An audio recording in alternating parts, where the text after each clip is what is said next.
de l'homme de Dieu, celui qui porte la criche ce matin. Nous sommes tellement pour honorer Zambé dans la Moussali. Quand on veut dire l'évangile, on l'a dit sur tout ça, on veut dire Zambé.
Citoyen du ciel, je innouvelle vie en Jésus, à vie passée, t'es cloué, je ne peux plus vivre. On va lire la parole du Seigneur rapidement. L'évangile de Luc, chapitre 4e, à partir du verset 16e jusqu'au verset 21. Luc 4, 16 à 21.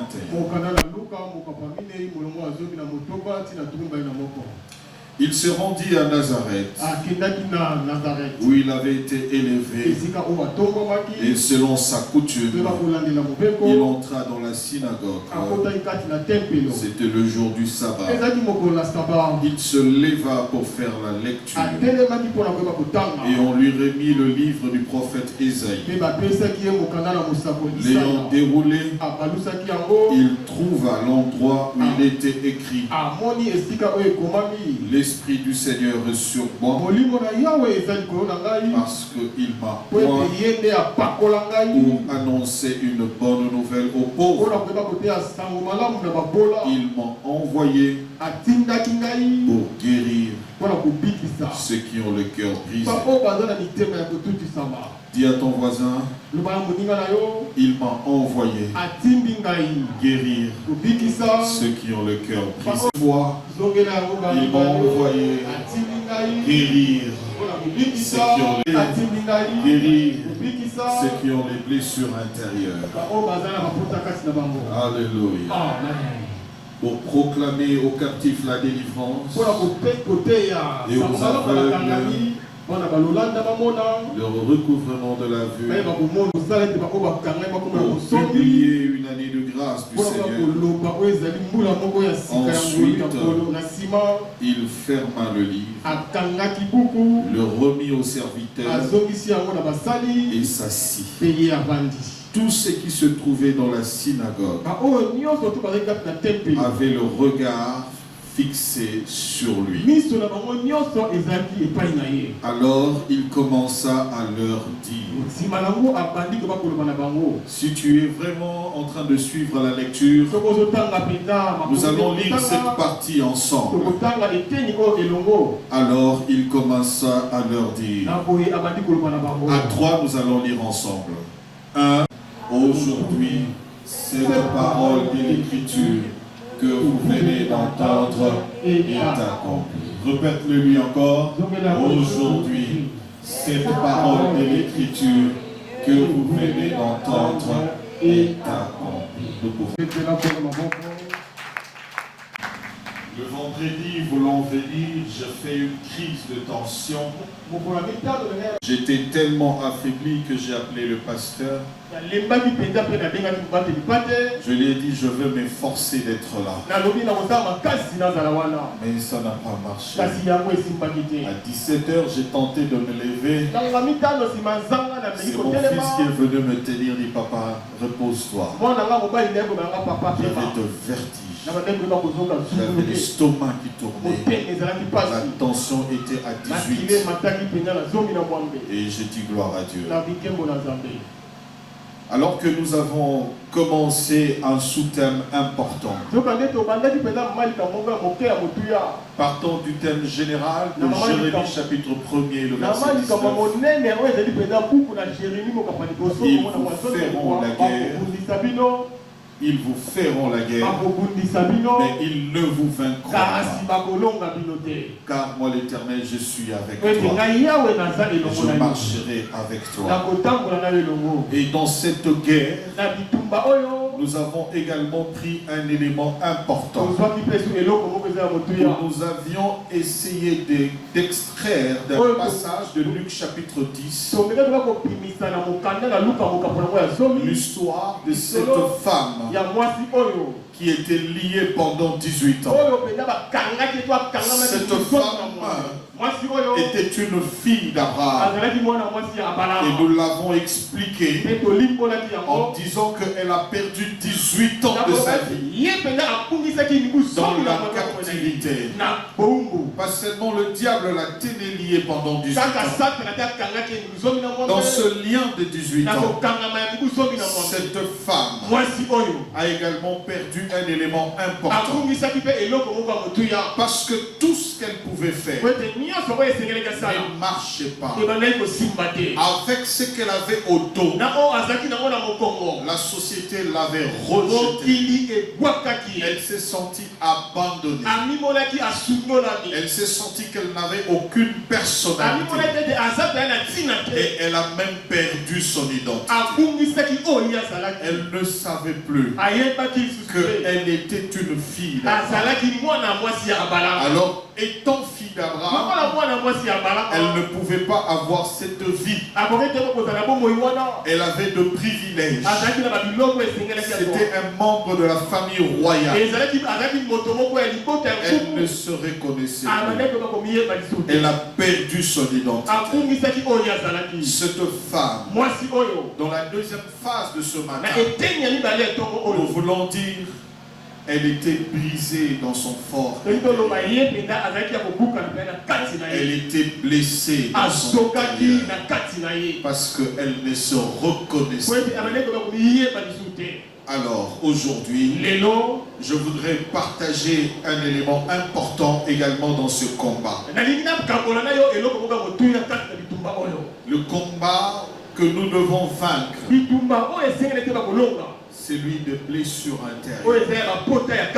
Et j'aimerais nous amener ce matin à comprendre comment nous pouvons être guéris de nos blessures intérieures. Parce que ça constitue un grand obstacle. Ça peut nous bloquer pendant une décennie. Ça peut même prendre 20 ans de notre vie, même 30 ans de notre vie. Et les choses seront bloquées. Et la société semblera nous rejeter. Si nous ne sortons pas et nous ne nous réconcilions pas avec nous-mêmes et laissons le Seigneur travailler en nous, nous serons bloqués. Et tout ce que nous ferons ne marchera pas. C'est comme ça que parmi les missions que le Seigneur a reçues, lorsqu'il est entré dans la synagogue, alors qu'il était en train de parler de lui-même, et il a mentionné un élément important, une mission importante. de l'onction de l'esprit qu'il avait reçu. Il a dit l'esprit du Seigneur m'a également oint pour guérir ceux qui ont le cœur brisé. C'est le Seigneur qui lui-même parle de cœur brisé. Alors, Amen. c'est quoi une blessure intérieure? Une blessure intérieure, ce sont des séquelles internes qui sont causées soit par un événement qui s'est passé dans notre vie. Ça a provoqué un choc. Ça peut aussi être une succession d'événements qui se sont produits et qui ont causé de chocs. Et ces chocs ont marqué négativement notre vie et ont provoqué des douleurs dans notre fort intérieur et précisément dans notre âme. Nous le savons que l'homme est divisé en trois parties: le corps, l'âme et l'esprit.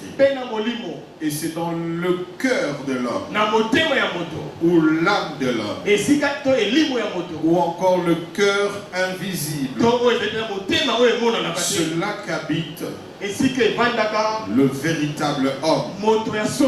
Parce que dans l'âme de l'homme, il y a ce que nous appelons la volonté.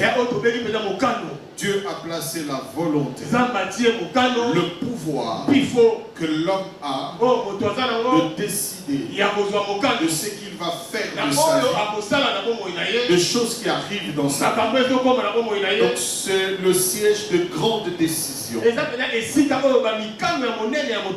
C'est là que Dieu a placé en nous le vouloir et le faire. Et c'est là même le domaine où on parle du libre arbitre que Dieu a laissé.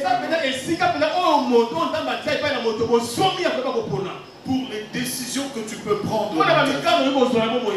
Ici, Dieu ne vient que en directeur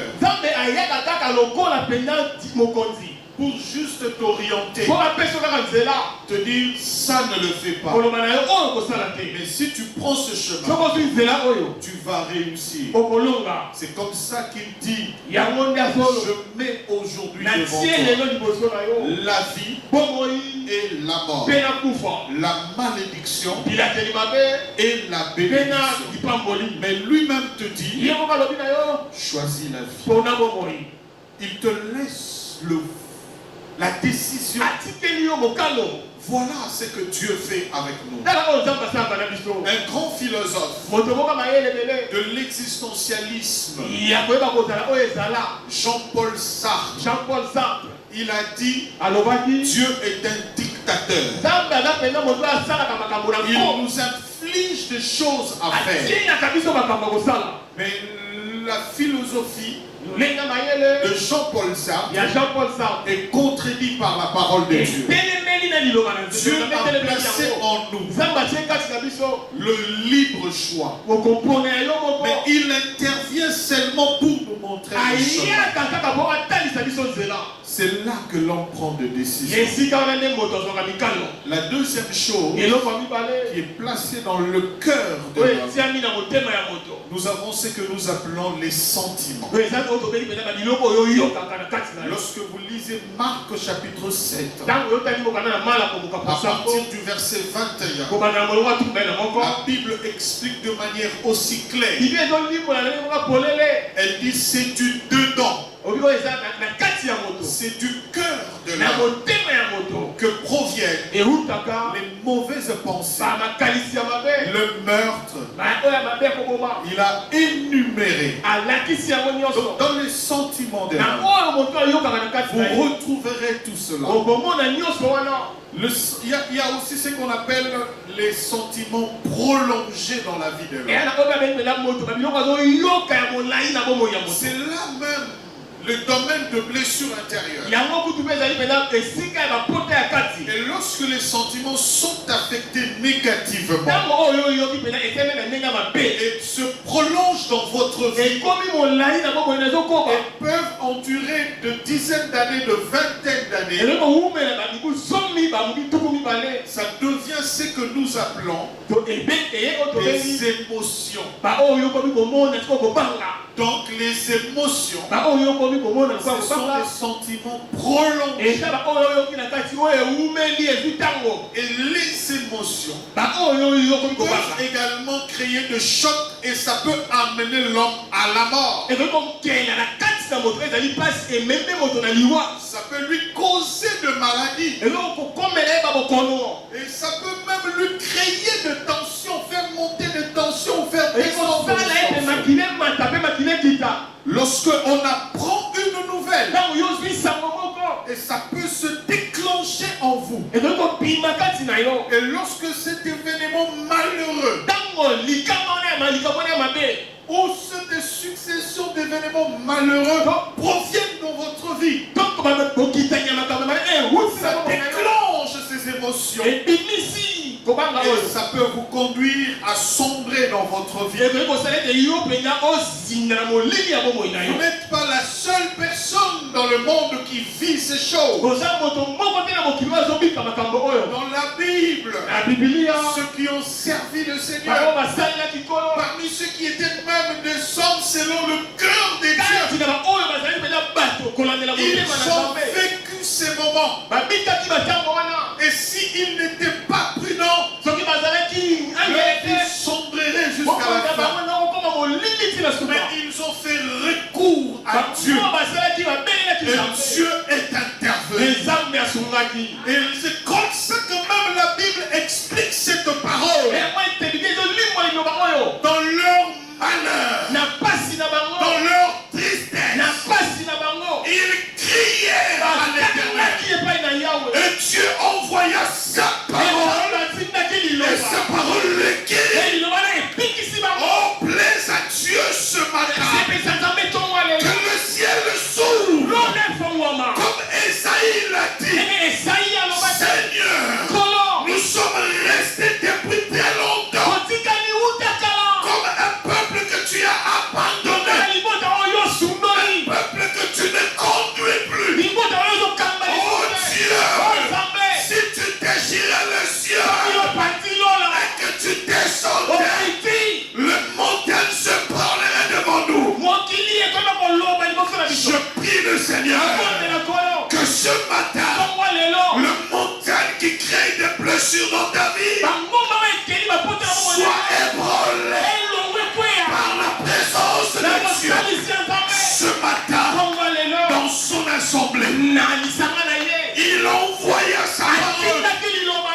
La parole, c'est Dieu. Au commencement était la parole. Et la parole était avec Dieu. Et la parole était Dieu. La parole a créé toutes choses. Rien de ce qui existe n'a pas été créé sans la parole.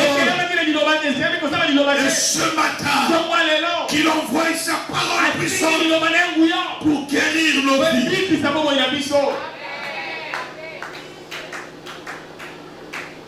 Et lorsque ces événements causent ce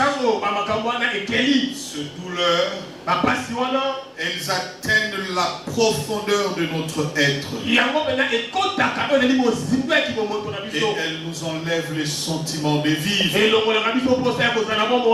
Elles enlèvent la paix du cœur. Et elles commencent à nous trimballer à gauche.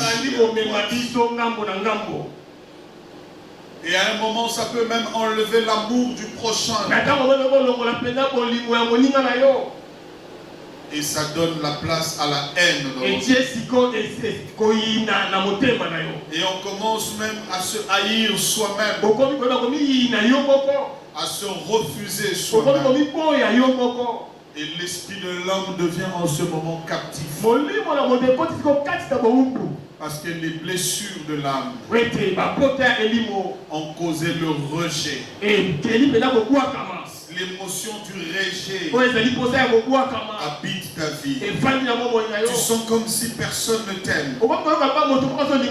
Tu as l'impression que tout le monde te trahit. Tu as l'impression que tout le monde te rejette. Après avoir créé le rejet, ça crée en toi les sentiments d'abandon. Tu as l'impression qu'on t'a abandonné. Et tu t'abandonnes toi-même. Tu ne sais plus lutter. Tu ne veux plus fournir d'efforts. Tu ne trouves plus de chemin. Et l'abandon apporte l'injustice. Tu sens que tout le monde te condamne. Et tu sens que tu es traité de manière injuste. Et ce sont ces sentiments qui tournent autour de toi. Et l'injustice apporte dans ta vie le sentiment de la trahison. Tu ne sais plus voir les gens. Tu ne sais plus parler aux gens. Tu sens que tout le monde te trahit. Tu ne sais plus avoir confiance. Et en fin de compte, tu viens te recoquiller et t'enfermer en toi-même. Tu fermes ton cœur, tu fermes ta pensée. Tu ne veux plus entendre les gens. Et le monde de ta vie, ce sont des pleurs chaque jour. Et tu te sens humilié. Tu as l'impression que tu dégages la saleté en toi. Et quand quelqu'un parle, tu sens que cette personne parle de toi. Et des blessures, ça crée des problèmes. Et les experts qui ont travaillé, ils disent que généralement, les blessures intérieures causent ce qu'on appelle dans l'homme des maladies psychosomatiques. Les maladies psychosomatiques, ce sont des maladies très dangereuses. Et on dit 85% des gens qui souffrent des blessures intérieures souffrent de maladies psychosomatiques. Est-ce que l'on se comprend? Et ce maladie vient détruire nos vies. Les maladies psychosomatiques, ce sont des maladies qui attaquent à la fois le corps de l'homme, l'âme de l'homme et l'esprit de l'homme. Et ça crée tous les sentiments que je viens d'énumérer. Ça ne se guérit pas avec le médicament. Ça ne se guérit pas avec la quinine. Ça ne se guérit pas avec ce que nous prenons pour calmer la tension. Vous prenez quel produit, pasteur? Hein? Obéram. Pasteur, vous prenez. Ah, c'est bon, nous qui souffrons de la tension. Ah. Moi, je prends quoi, pasteur? Amylor. Ah, moi, je prends Amylor. Et quel Amylor? Amylor 10. Vous pouvez voir quelqu'un mourir subitement, marcher dans la rue, en train de penser, parce que cette personne est blessée. Surtout quand elle se sent trahie. Est-ce que c'est lui-là? Et vous verrez comme ça quelqu'un commencer à tomber. Lentement et sûrement. Et la personne est partie. Ce sont des maladies très dangereuses. Alléluia. Amen. Et lorsque ça touche le corps, ça touche l'âme et ça touche l'esprit.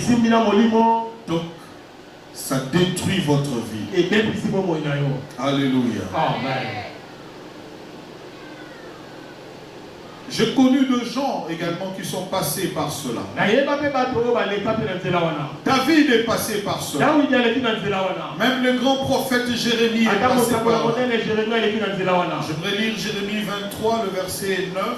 Si quelqu'un a trouvé, peut lire également avant moi.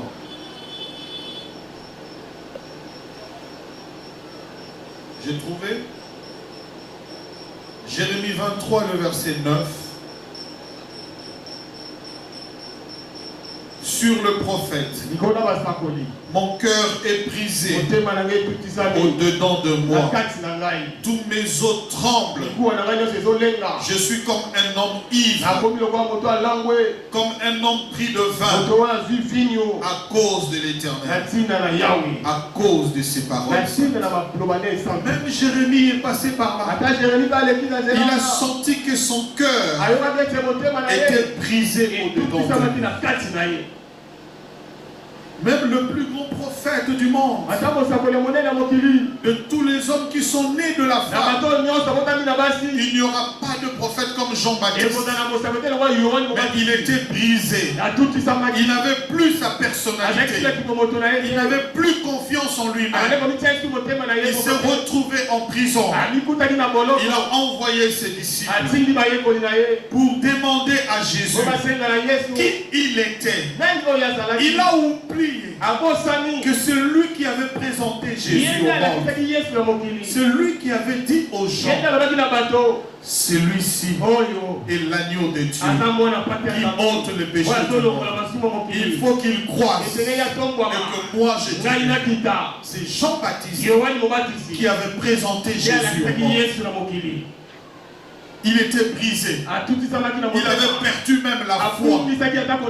Lorsque les blessures arrivent, ça nous amène à perdre même la foi. Comme Jérémie, il est à cause de la parole de l'Éternel. Mon cœur est brisé au-dedans de moi. Qu'est-ce qui se passe, Jérémie? David même est passé par ce temps-là. Il était aussi blessé dans son corps intérieur. Il pleurait. Il y a des moments alors que nous étions encore très jeunes. Je me suis retrouvé rejeté dans la famille. Et en ce moment, mon père était tellement fâché. Il m'a dit, à cause de tes prières, tu n'entreras plus chez moi. Tu ne mangeras plus, tu ne dormiras plus chez moi. Tu paieras tes études seul. Tu te débrouilleras seul. Et j'ai quitté la maison, je suis encore trop jeune.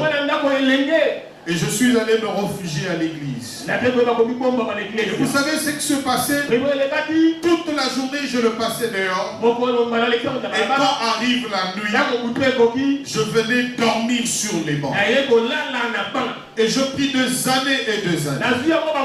Je dormais sur les bancs. Et de larmes, chaque fois que je m'allonger sur le banc, de larmes ruisselaient de mes yeux. Je me disais, Seigneur, qu'est-ce qui se passe dans la vie? Et à un moment, je commençais à passer du temps et à trouver refuge auprès d'un ami qui était devenu un frère. Et par moment, je commençais à habiter, préhabiter avec lui. Mais parce que je n'avais où rester. Je n'avais où poser ma tête. Et quand arrivait le soir, quand j'appelais, il était déjà de retour. Mais voici, j'entrais à Befalé. C'était le numéro 295 ou 395 comme ça.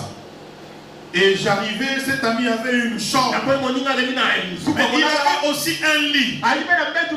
Le lit était aussi problématique. Celui-là, c'était de faire des mabendés.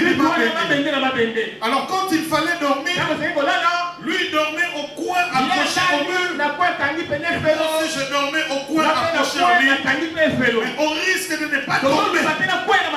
Parce que tu te retrouveras à même le sol. Et pendant ce temps, cet homme me réconfortait. Il me disait ça va marcher. Et après ce moment, il est allé s'inscrire à l'IEC. Et moi je suis allé m'inscrire à l'IFACI. Il a fait les sciences commerciales.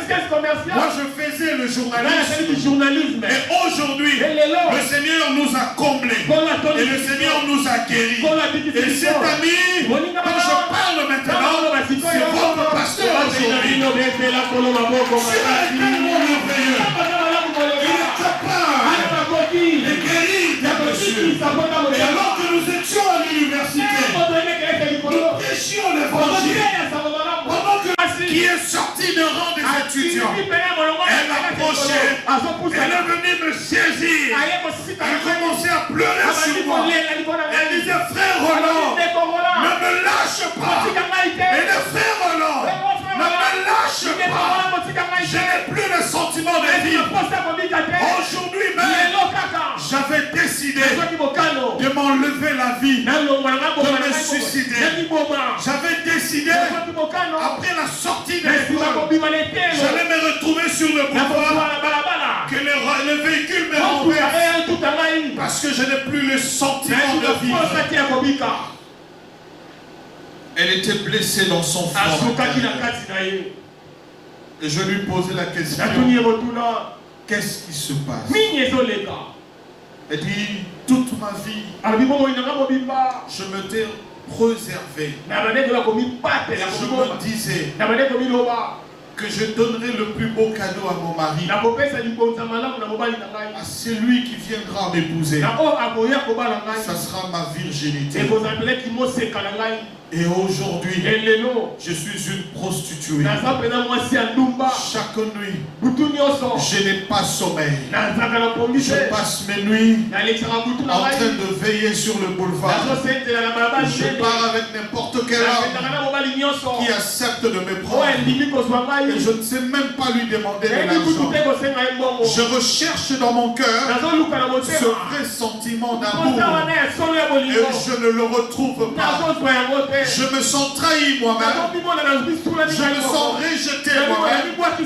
Je vois comme si le monde ne m'aime pas. Et le monde ne veut plus de moi.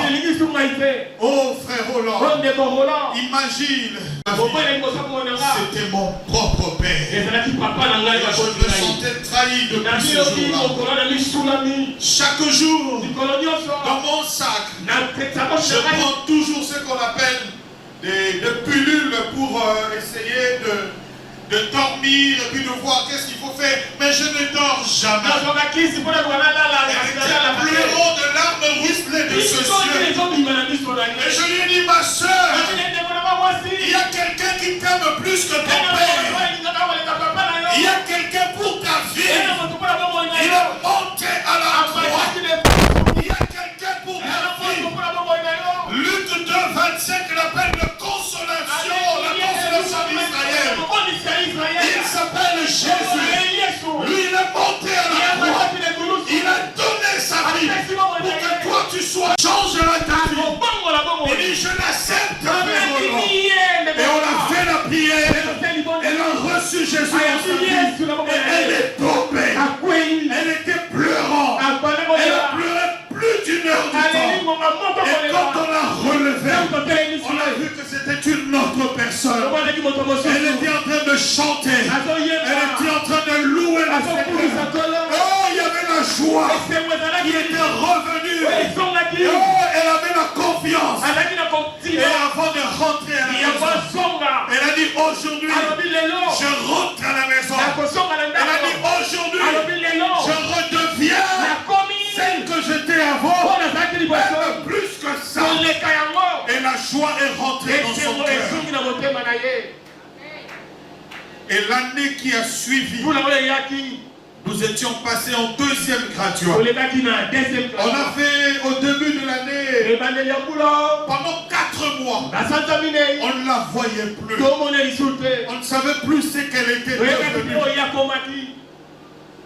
Et après 4 mois, il y avait un coup de téléphone. appelé. Il y a un homme qui m'a appelé. Qui m'a dit bonjour pasteur. Je suis monsieur tel, il s'est présenté. Je suis le mari de tel. Nous étions partis en nuit de noces ou en lune de miel. Mais je préférais rester 3 mois avec ma femme. Et maintenant, nous sommes rentrés. Elle m'a parlé de toi. Et je voudrais te rencontrer. Et je voudrais aussi connaître ce Jésus-là qui a changé la vie de cette femme. Et le jour où on s'est rencontrés, je ne l'avais plus reconnu. En 3 mois seulement, elle avait repris la santé. Et elle a donné famille. Et le Seigneur lui avait donné un foyer. Et je dis à quelqu'un ce matin, les événements qui se sont passés, qui ont bouleversé votre vie, ce matin, il y a quelqu'un qui a dit, l'Esprit de l'Éternel a pour guérir ceux qui ont le cœur brisé. Et il a dit, cette parole de l'Écriture que vous venez d'entendre est accomplie aujourd'hui. Ce matin, je dis à quelqu'un, ce matin, je dis à quelqu'un, le Seigneur m'a envoyé pour te prendre, pour te délire. Et si le maître demande, je lui dirai, ce matin, le Seigneur en a besoin pour guérir son cœur brisé.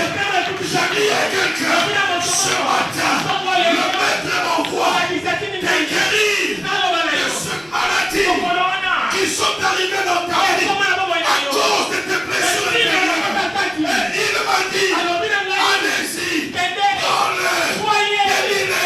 Si le Seigneur te demande, dites-le. Le Seigneur Jésus en a besoin. Et je dis à quelqu'un ce matin, par cette meurtrissure, tu seras guéri. À cause de ces événements.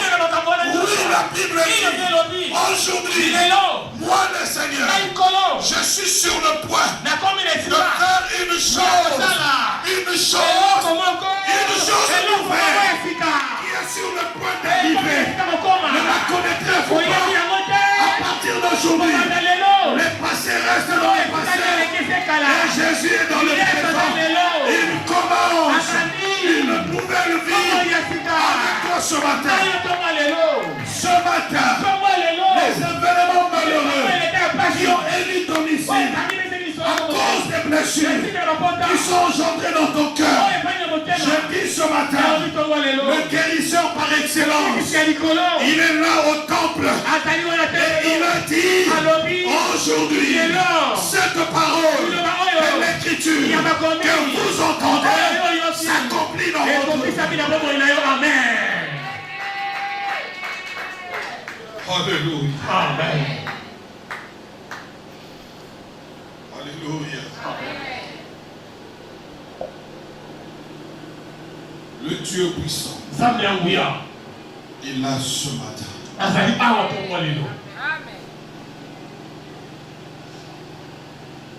L'homme de la piscine de Bethesda. Quand le Seigneur lui pose la question, que veux-tu? Il commence lui-même à ouvrir son cœur à Jésus. Il parlait avec son cœur. Quand il dit je n'ai personne, ça veut dire quoi? Je suis abandonné. Il était blessé.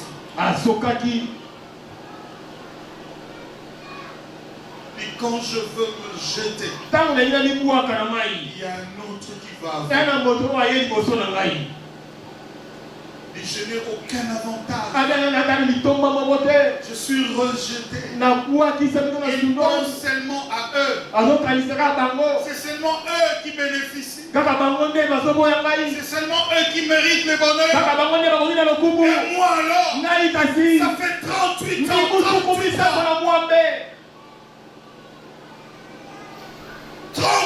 Seigneur, prends du temps.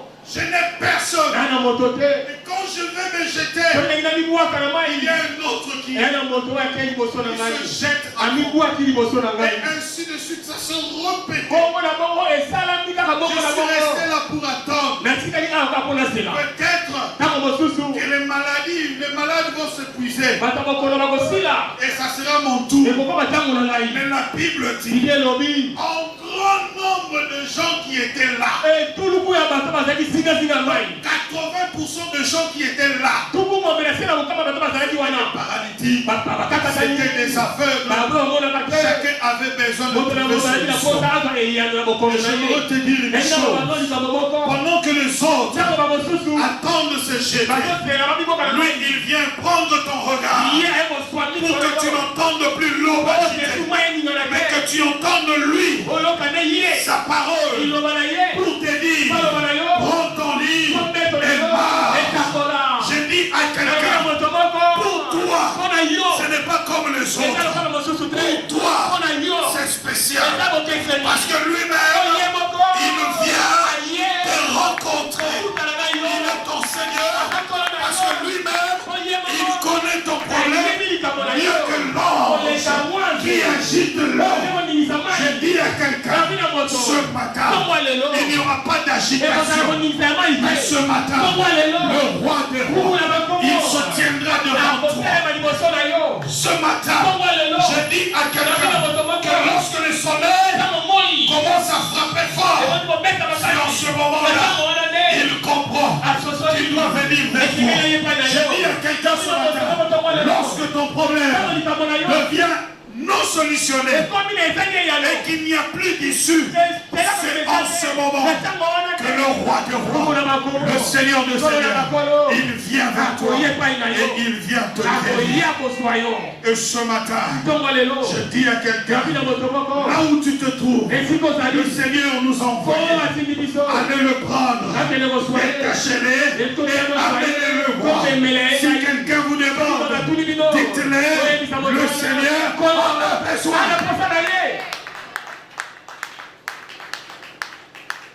Alléluia. Amen.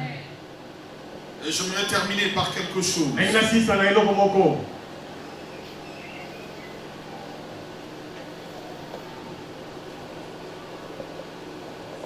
Il y avait quelqu'un. Cet homme avait perdu tout espoir dans sa vie.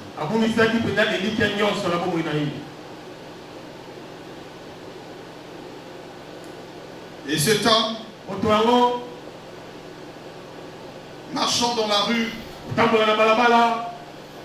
tout le monde le regardait. Et on le prenait pour un fou. Sa famille ne comptait même plus sur lui. Il n'existait même plus pour sa famille.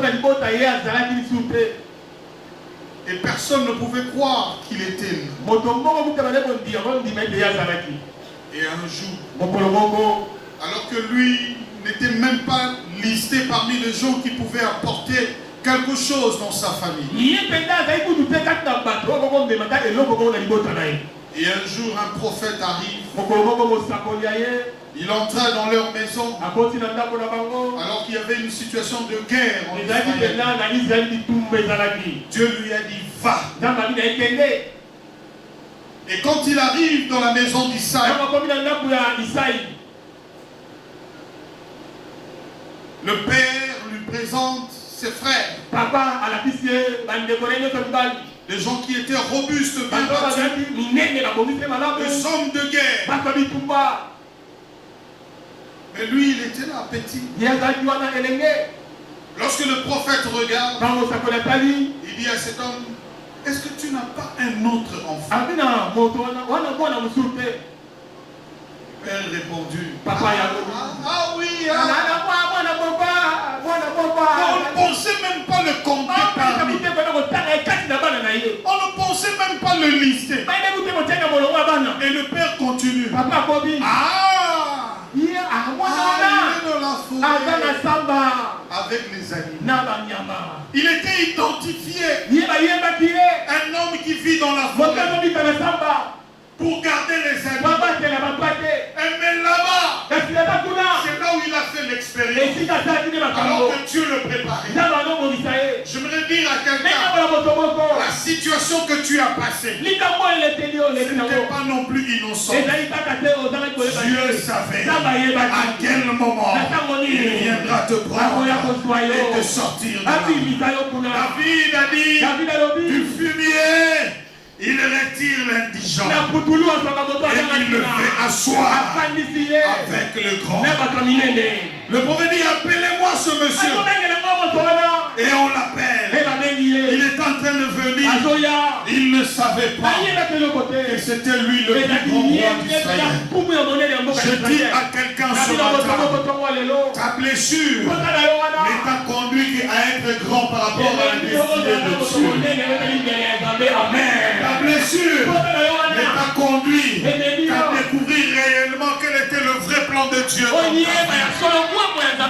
Je dis à quelqu'un, quand la parole le dit, dans leur tristesse, dans leur malheur, ils criaient. La Bible n'a pas dit, ils ont appelé. La Bible dit, ils ont crié. Donc il arrive un moment où on parle, on n'écoute pas. On parle, on n'écoute pas. Mais on est obligé de crier. Continuez à crier. Fils de David. Ce matin, j'entends le cri de quelqu'un qui monte vers Dieu et qui le fait descendre pour venir à la piscine de l'église. Et ce matin, j'entends le cri de quelqu'un qui monte vers Dieu et qui fait dire à quelqu'un, tu as injurié l'armée du Dieu vivant. On ne pouvait pas t'injurier, on ne pouvait pas te ridiculiser, on ne pouvait pas t'humilier parce qu'ils ne savaient pas ce que tu étais. Et ce matin, Dieu découvre aux gens ce que tu es. Il y a un grand roi ce matin qui est parmi nous, qui recevra de Dieu l'onction royale et qui fera tomber Goliath. Plus jamais le combat qui arrivera, tu le perdras. Mais le combat qui arrivera, la tête de ton ennemi sera mangée par les oiseaux du ciel. Je dis à quelqu'un ce matin, aujourd'hui, le Christ, le fils de David, s'arrêtera et se tournera vers toi et il ouvrira encore de nouveaux cieux. Je dis à quelqu'un ce matin, il y a un artiste qui marchait dans les rues. Il y avait la pluie. Et après la pluie, il y avait une stagnation d'eau. Alors les enfants ont pris un tronc d'arbre qui était coupé de l'arbre. Ils ont commencé à jouer avec. Et c'était très sale. Donc on ne connaissait pas la valeur de ce tronc d'arbre. Lorsque l'artiste arrive, le sculpteur arrive, il le regarde et dit, oh, mais ça c'est un tronc d'arbre. Les hommes ne te regardent pas comme Dieu te regarde. Les hommes te regardent comme un tronc d'arbre. Les enfants ils jouent dessus. Mais attention, il y a un vrai toit qui se cache dans toi. Et ce matin, Dieu va le ressortir.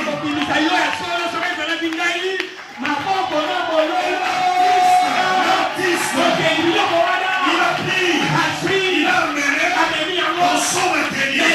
Il a commencé à raboter. Il a commencé à les statues. Et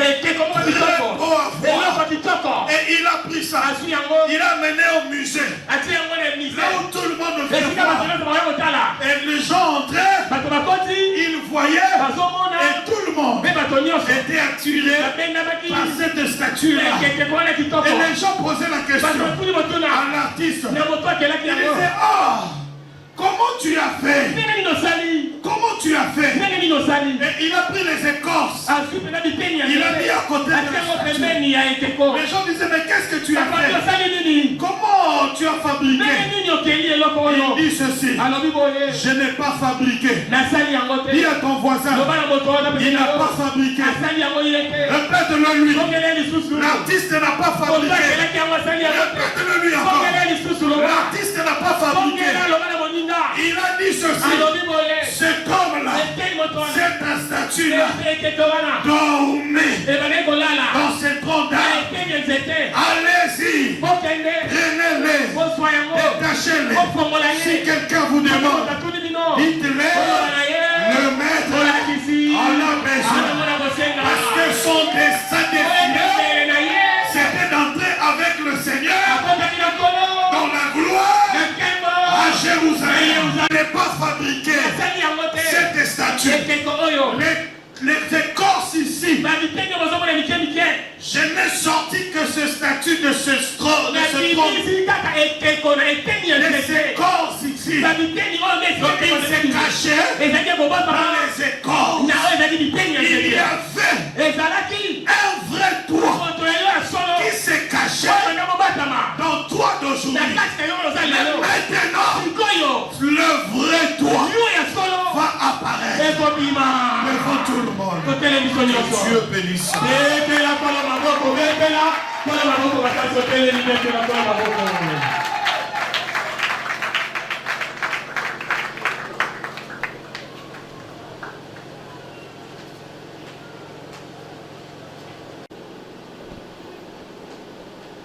Pima.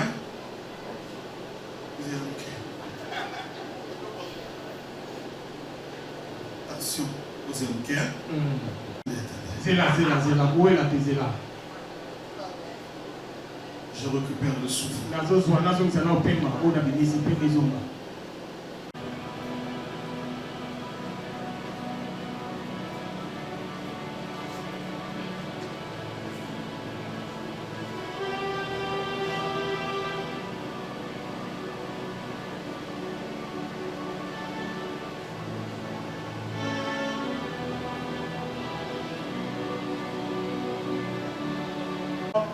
Pour devenir un homme fait, une femme faite,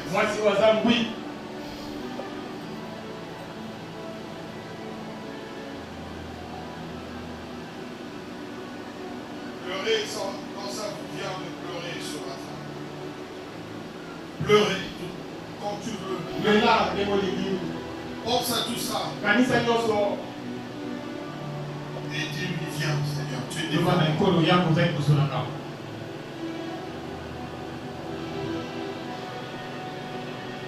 Alors que nous étions au Maroc, en mission diplomatique, on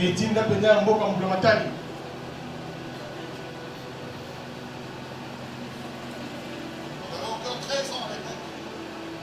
13 ans. Parti depuis 87.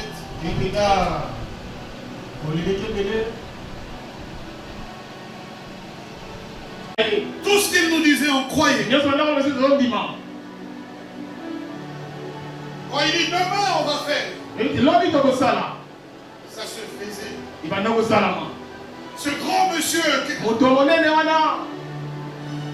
rappelle, je suis encore allé l'année passée pour remémorer les souvenirs d'enfance. L'ambassadeur actuel qui est là, c'est un oncle. Il nous a fait entrer et dit viens, tu vas voir, on va voir si tu vas te souvenir. Et le petit là qui courait ici, c'était toi. Et quand tu courais, tu allais derrière. C'est le bureau ici. Et je regardais encore ce bureau là où je me mettais à côté. Je jouais. Lui disais, attendez, on va rentrer bien. Je sens roulé là. Et puis je me retrouvais directement sur mon lit. Je dis, c'est quoi ce miracle si je suis au lit? Et le docteur vient me dire, tu avais dormi, on t'avait transporté. Et le jour où on l'a transporté, il est tombé. Et nous pleurions, voyez, on disait, c'est fini. Tout est parti, c'est fini. Ça a tout déclenché, dérangé.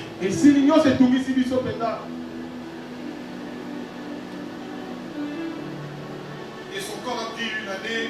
Et on est rentré ici. Et on attendait l'arrivée. Et après c'est arrivé, on a enterré. Et mon frère qui était à la dernière année en médecine, tellement qu'il était affectionné. Et je l'ai vu perdre la vie. Et il est tombé. Et il a perdu sa personnalité. Il est devenu comme un dingue. Et il criait que papa, papa, papa, papa. Et on l'a ramené encore ici. On l'a traité. On l'a traité. Mais tellement que dans son cœur, c'était son père ou rien. Et il a perdu la vie. Et on a encore pleuré. Je ne sais pas qu'est-ce qui s'est passé réellement. Je ne sais pas qu'est-ce qu'on t'a dit, qu'est-ce que tu as subi. Ce matin, guéris-toi de ça. Parce qu'il y a une grande destinée.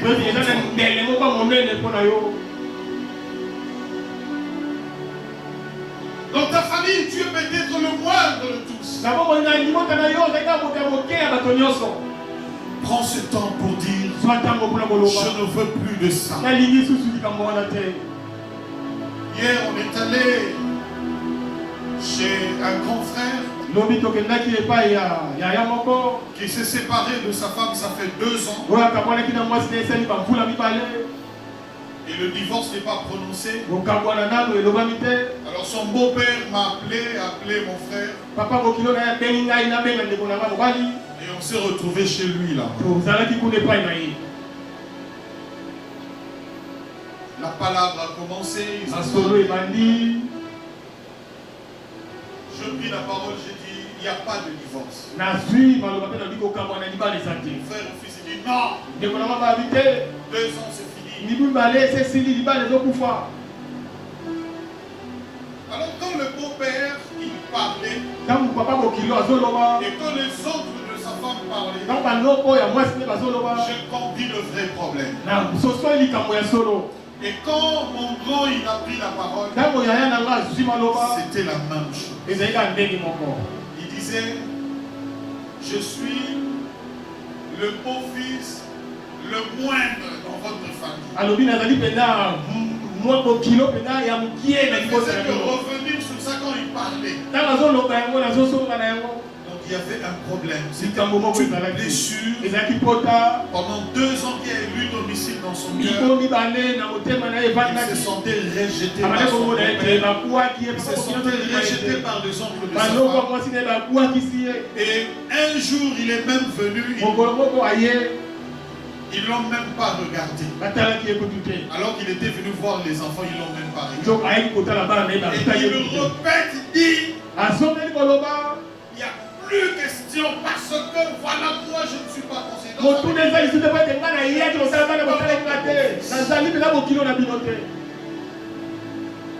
Et à un moment, il y a eu même la bagarre. Et on a arrêté. Et je dis à la belle famille, allez travailler. On revient dans une semaine. Il faut lui demander pardon. Et il faut amener sa femme lui demander pardon. Et il faut le mettre à sa place. Parce qu'il est blessé pour ça. Et on s'est séparés. Le beau-père dit non, non, non. Et à 20h, son beau-père m'appelle. Il dit, pasteur, vous avez raison. Et nous avons compris. Vous avez raison. Alors nous allons faire un effort.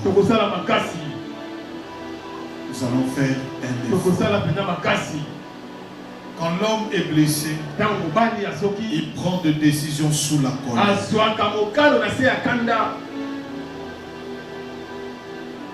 Quand vous touchez à son fort intérieur, à son cœur, le sentiment, la blessure monte. Alors qu'il réagit. Et il peut prendre des décisions sous la colère.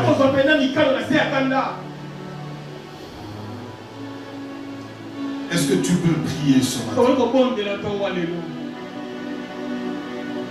Moi, je veux te laisser prier. Soit en mouvement, prie, soit à l'aise.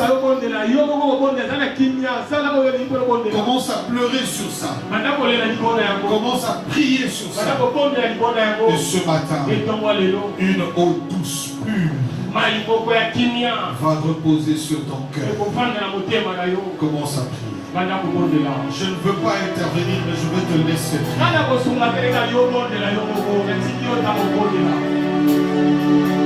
Parce qu'aujourd'hui, ces choses doivent terminer.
C'est dans ce calme-là que le Seigneur est en train d'agir dans ta vie.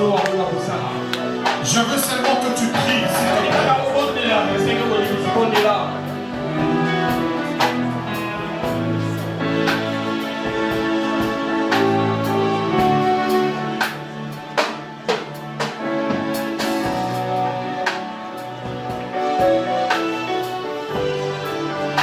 Aujourd'hui, prie calmement, laisse Dieu agir. Laisse Dieu consoler ce cœur, soulager ce cœur.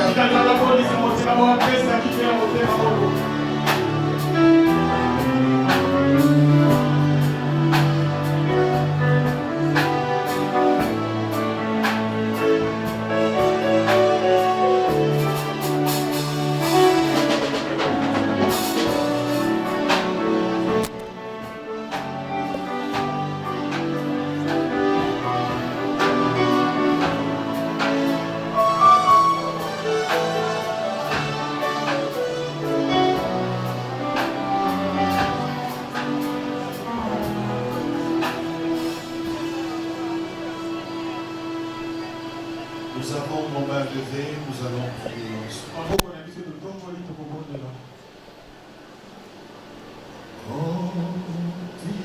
sang.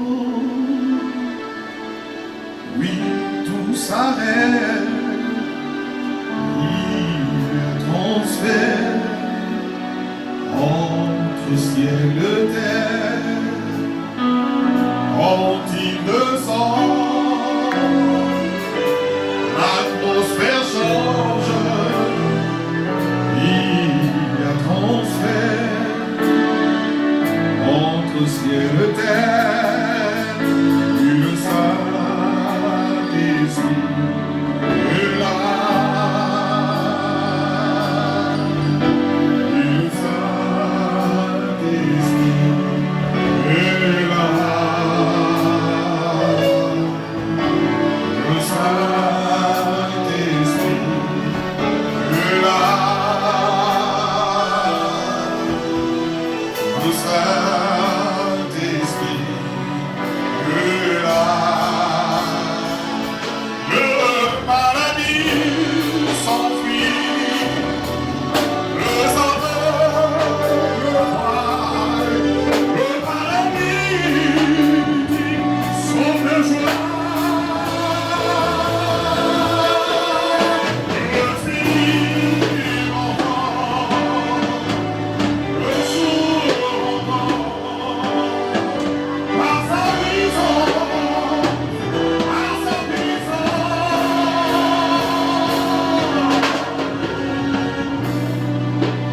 Je te prie au nom de Jésus de guérir nos cœurs ce matin, Seigneur. Je te prie, Seigneur, que ces événements passés qui ont marqué négativement nos vies soient effacés de nos cœurs. Et qu'aujourd'hui, nous commençons de nouvelles choses avec toi. Et aujourd'hui, Seigneur, nous soyons relevés par toi. Et nous croyons certainement ce matin, nos yeux se sont ouverts. Nous avons pris nos lits et nous avons marché. Nous avons quitté Bethesda. Et nous croyons ce matin, Seigneur, ce qui nous bloquait et nous laisse. Au nom de Jésus. Amen.